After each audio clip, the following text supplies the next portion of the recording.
everyone, welcome back to my channel. I wanted to show you something first. So I had a fortune cookie and look what it says. Every artist was first an amateur. This is your positive thought for the day. What I'm going to do is I have these bases and I thought it would be interesting to create platters for the kitchen. So the first thing I have to do is basically work the same way as I would do a sculptural bowl. And I was trying to decide on colors, and I think I am going to do a violet.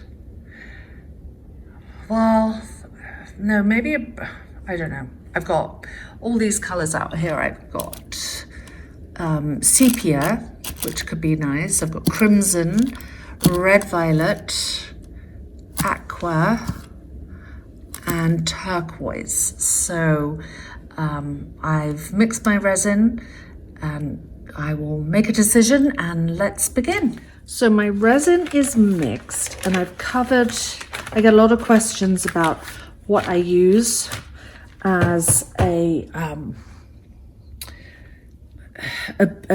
base to make them. And some people are confused about the contact paper. So contact paper comes on a roll like this. And I don't know what well, in the States, I guess you just call it contact paper. In England, we call it sticky back plastic. And I don't peel it off. There's paper on one side, there's plastic, shiny plastic on the other side, and it makes for really, really good resin bowls because it's so shiny. However, you know what I'm going to do? I'm going to do one with contact paper, so I'll remove that plastic. Oops, sorry, just knocked my camera. I'll do one with contact paper, and the reason, hold it down with something. The reason I like it is because it absolutely has no creases in it. So, and you get it in Michael's or an art store. It is a bit curly, so you have to hold it down. These are the bases that I got in the dollar store actually. So I'm just going to use these. I have so many projects going on right now. So you can see like this is no creases in it. The colors I'm going to use for one of them, I'm going to use a teal and an aqua.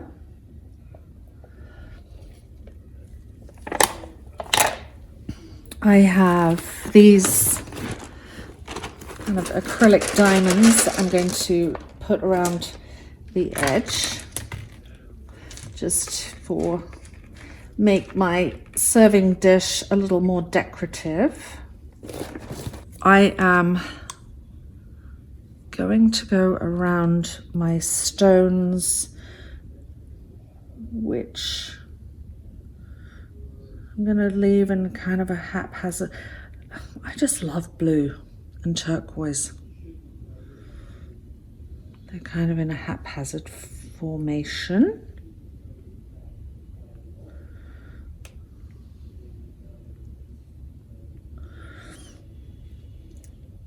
Which is fine. It'll stick them together. And then in the middle, I'm just going to put clear. Need a lot more than that. Let me plonk that down on here. My scales ran out of batteries. So anyway.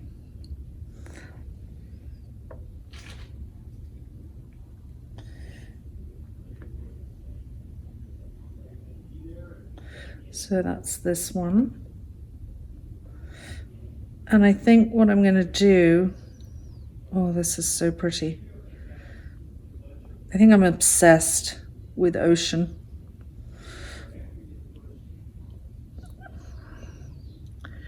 And I think I'm going to do the next one in brown. I'm going to force myself out of my ocean box. And I'm making this quite thick. And I will probably have to keep playing around with this because these stones are probably going to keep sliding. Okay, so this was teal. And I think then the other color I'm going to use is, I have some turquoise. Let's give it a shake. Gotta undo it, which is going to be darker, but that's fine. And some contrast.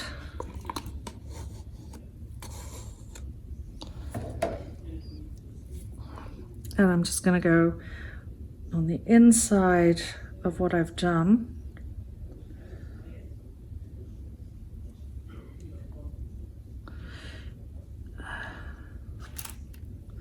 And mix this up. And then the resin will keep moving until it's dried. That's just the way it works. And this will create a beautiful platter. So here's my plan. When this is approximately 5 hours dried, I will come back and I am then going to attach it to these bases. And then for this one, I am really going out of my comfort zone and I am going to do kind of like an ombre with brown and clear. And I don't know if I'm going to like it, but we'll see. I have another brown I actually would have preferred to have used, but I'm hoping this is not going to take over. So what I'm going to do for this one is I'm just going to put clear in the middle. And I'm going to make it quite thick, as you can see. I'll place this here for now. Where's my other brown? So I have another brown that's Van Dyke brown. And actually, I have golden yellow. I think I'm going to add some of that into this because that looks kind of, it looks really dark, and it's very important, by the way, close all your inks. So let's see if, oh yes, that's better. Well, we'll see. So this I'm going to just pour over the diamonds. It's kind of gone green, actually. Interesting.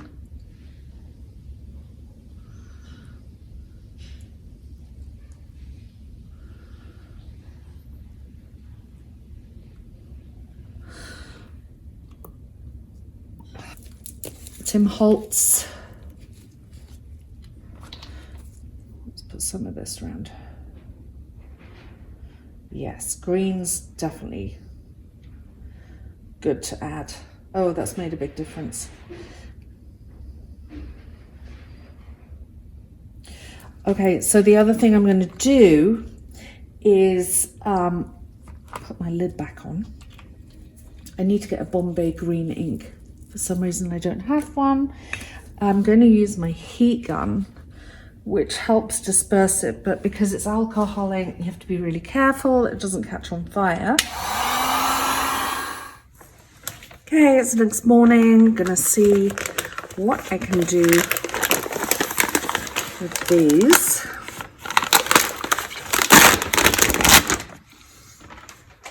Highly disappointed with this one. So this one was, I've got all this flashing to cut off, but in a way it's good to show you because all you have to do, and I'm going to take some smaller scissors actually. Well, no, I'm going to take some big scissors right now and just cut off this flashing. And what flashing is, it's the kind of overflow of resin, and I don't want it on there because it's, if you can see, it's kind of flimsy and floppy. I don't know what I'm going to do with this one. This is going to be a work in progress that I will do with you on film because it will show you that not everything's a mistake. So, things I don't like about this. When you use that thick plastic, where is my thick plastic? Oh, it's here. So, decorators use this. They use this to cover floors, furniture, and it's really good for working with resin, but the way you buy it is in rolls, but it does have these horrible, ugly creases in it. So, I think what I'm going to have to do with this is I'm going to take some smaller scissors and cut out around my acrylic diamonds. I like the color. Then what I'm going to have to do is fill this with some more resin, and probably this side too. So this is definitely going to be a work in progress. I don't want them too close to each other. This one's obviously much bigger. Hopefully you can see both. I have the resin mixed. I don't know how this one's going to turn out. This one's going to be fine. So basically I'm just going to pour resin all over this one and spread it with my fingers. And this one, which hopefully is going to fill in the creases. We shall see. I know I'm going to have to do some cutting of flashing.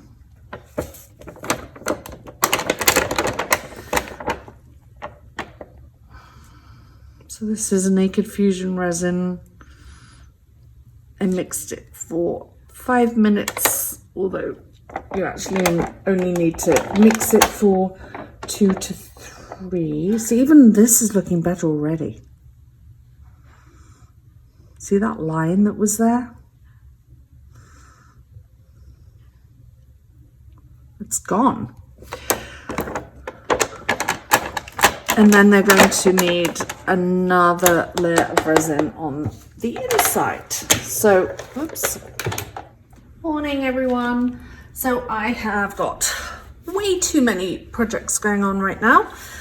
This was the result of one of the platters that I made. And I had a disaster with the other one and threw it away. But I have this big horrible crease on this one. And I'm not sure if this is really going to stick down. So I'm going to try to fix this. So we will give that a go. And we're all finished. I wanted to show you the finished result. And the underside, if you remember, there was a crease on it. I managed to get rid of the crease. I mean, it's slightly visible here, but it's underneath. The base is very securely on. Sadly, the other one went to resin heaven. And that's one view with nothing on it. I'm going to bring you down for a close-up. The crystals. I cut all the flashing off. And the only thing you didn't see me do was I put a flood coat of resin on this side. And it is super strong. You have it with fruit. You could use it for cheese and crackers. And I think I said earlier in the video, this is Naked Fusion resin. It is completely food safe, so you don't have to worry about it. So thanks for watching. Sorry you didn't see the result of the blue one, but I will try that again. I think I knew what mistakes I made, and I'll see you in my next vid. Bye.